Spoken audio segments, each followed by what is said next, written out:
અમરેલી જિલ્લામાં ભારે વરસાદથી સર્જાયેલી પૂરની સ્થિતિ બાદ વહીવટીતંત્ર યુદ્ધના ધોરણે રાહત કામગીરીમાં જોતરાઈ ગયું છે। કલેક્ટર વિકલ્પ ભારદ્વાજના જણાવ્યા મુજબ જિલ્લામાં રેડ એલર્ટ વચ્ચે એનડીઆરએફ અને ફાયર વિભાગ દ્વારા 380 લોકોને સલામત સ્થળે ખસેડી ભોજનની વ્યવસ્થા કરવામાં આવી।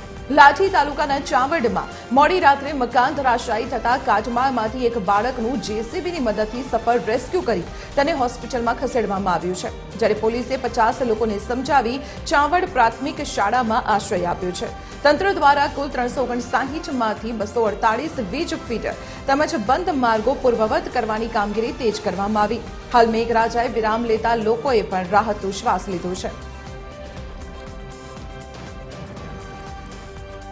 विभिन्न जगहों फरियाद मળી હતી, જેમાં લીલિયા તાલુકામાં બાબડી ગામમાં 8 લોકો ફસાયેલા હતા, ધારીમાં મીઠાપુર, ડુંગરી, ચલાલા અને કથિવદર ગામોના લોકો ફસાયેલા હતા અને સાવરકુંડલા તાલુકામાં જૂના સાવર ગામના લોકો ફસાયેલા હતા।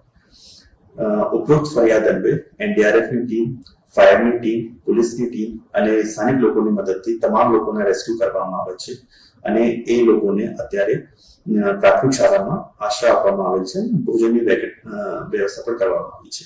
સીસીએલના કુલ 359 ફીડર અસરગ્રસ્ત હતા, જે પૈકી 248 ફીડર ચાલુ થઈ ગયા છે અને બાકી 111 ફીડરની હાલ ચાલુ કરવાની કાર્યવાહી ચાલુ છે, જે પણ આ સાંજ સુધીમાં ચાલુ થઈ જશે।